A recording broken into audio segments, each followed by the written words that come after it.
उसको हक होना चाहिए हुक्मरानी का हक। और उन्होंने कहा कि वोट को इज़्ज़त दोगा मतलब ये है कि आपने हमें वोट दिया और हमने उसकी इज़्ज़त करनी है, और मिट्टी पाओ और आगे बढ़ो वाला मामला नहीं है। अगर इनको माफ़ कर दिया तो अल्लाह भी हमें माफ़ नहीं करेगा। उन्होंने ये कहा था कि मुस्लिम लीग नून बहुत मकबूल जमात है, उन्होंने मुझे क्यों निकाला, मार्च किया इक़्तिदार से रुखसती के बाद। अस्सलाम वालेकुम, मैं ईसा नकवी हूँ, आप मुझे ABN डिजिटल पर देख रहे हैं। पाकिस्तान में सियासत बड़ी दिलचस्प हो चुकी है और इस वक्त कम से कम मियाँ मोहम्मद नवाज शरीफ वो शख्स हैं जिनके लिए अगर इक़्तिदार का कोई रास्ता है तो वो सियासी कॉम्प्रोमाइज़, समझौतों के साथ मशरूत है। एक के बाद एक समझौता करना पड़ रहा है मियाँ साहब को। लगता यही है कि जो इक़्तिदार की भूख है वो मिट सकती है तो सिर्फ एक ही तरीके से, उसके लिए आपको सरेंडर करना होगा।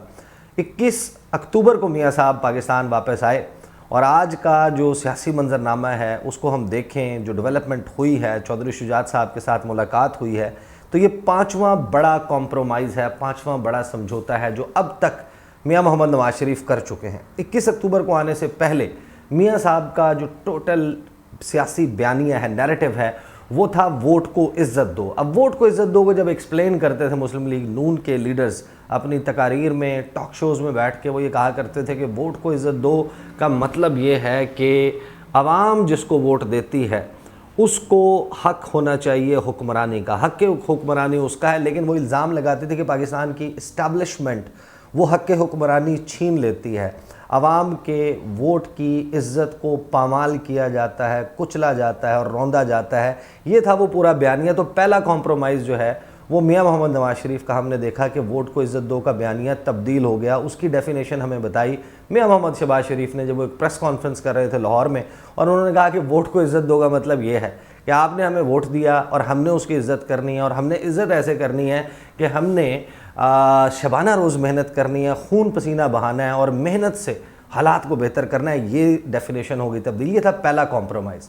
दूसरा बड़ा समझौता और कॉम्प्रोमाइज़ मियाँ साहब ने वो किया जो 18 सितंबर को वापसी से 1 महीना 3 दिन पहले उन्होंने तकरीर की थी एवन फील्ड अपार्टमेंट में बैठकर, और वहाँ पर उन्होंने जो तकरीर फरमाई, उस तकरीर में मियाँ साहब कहते हुए सुनाई दिए कि साबिक army chief general Qamar Javed Bajwa, साबिक DGI लेफ्टिनेंट जनरल फैज़ हमीद, साबिक चीफ जस्टिस साहिबान मियाँ साकिब निसार, जस्टिस आसिफ सईद खोसा साहब, एजाजुल अहसन साहब और दीगर साहिबान, बहुत सारे लोगों की उन्होंने फहरिस्त गिनवाई।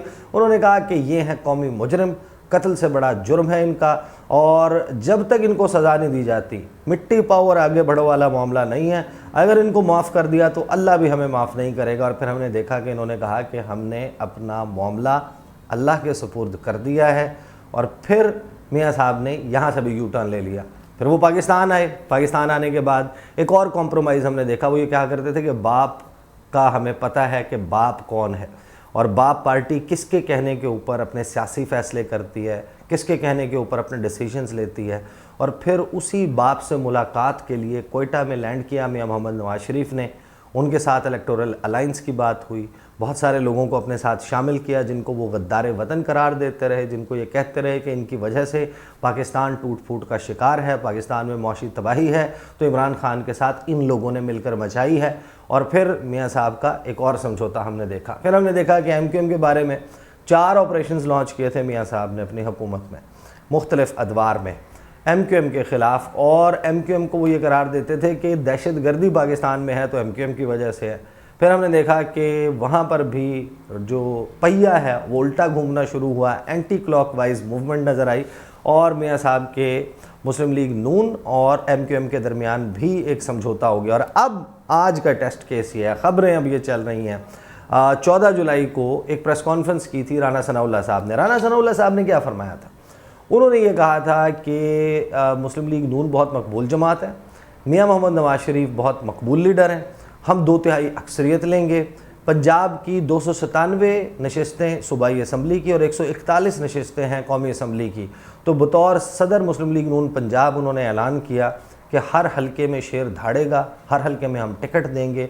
तो फिर एक के बाद एक समझौता। और चौधरी शुजात साहब, जिनके बारे में मियाँ साहब प्राइवेटली बहुत सारे लोगों से ये बात हमेशा करते रहे हैं कि जब कू हुआ, मार्शल लॉ लगा, परवेज़ मुशर्रफ साहब ने उनका तख्ता उल्टा और वो सऊदी अरब चले गए। 2004 में जब उनके वालिद साहब मियाँ शरीफ का इंतकाल हुआ तो मियाँ साहब वापस आके जनाजे में शिरकत नहीं कर सके। उसका ज़िम्मेदार वो ये जिन लोगों को ठहराते हैं उनमें चौधरी शुजात साहब और परवेज़ इलाही साहब शामिल थे कि ये इक़्तिदार के मज़े लूट रहे थे और मैं अपने वालिद के जनाजे में शिरकत नहीं कर सका, तो वो भी एक नो गो एरिया था।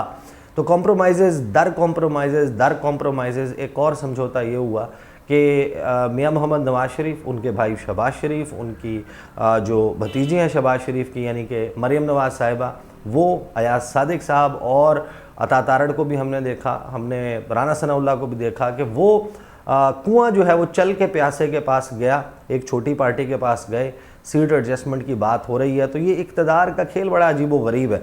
अब कुछ बातें ये भी चल रही हैं कि ये आखिरी कॉम्प्रोमाइज़ नहीं है। बहुत जल्द आप शायद ये भी देखें कि इस्तेहकाम पाकिस्तान पार्टी के साथ भी जो है वो इत्तेहाद हो गया या सीट एडजस्टमेंट हो गई, कुछ मखसूस नशस्तों के ऊपर ताउन करने का फ़ैसला हो गया और सिमिलर लाइंस के ऊपर खैबर पख्तूनख्वा में परवेज़ खटक साहब का ग्रुप जो है उसको अपने साथ मिला लिया जाए, उसको अपनी टिकट जारी कर दी जाए, क्योंकि अभी तक वो एक रजिस्टर्ड पार्टी नहीं है। तो ये है पाकिस्तान में इस वक्त सियासी मंजरनामा, जहाँ पर मियाँ मोहम्मद नवाज़ शरीफ जो कि the tough guy of Pakistani politics बनकर उभरे थे 2017 के बाद, जब उन्होंने मुझे क्यों निकाला मार्च किया इक़्तिदार से रुखसती के बाद, वो जो पोजीशन लेकर खड़े थे, आज वो पोजीशन कहीं हवा हो चुकी। वो लाइंस, वो जो खींची गई थी, जो रेड लाइंस, उनको मियाँ साहब एक के बाद एक करके ख़ुद मिटाते हुए नज़र आ रहे हैं। अब तक के लिए इतना ही, मुझे इजाज़त दीजिए। अल्लाह हाफ़िज़।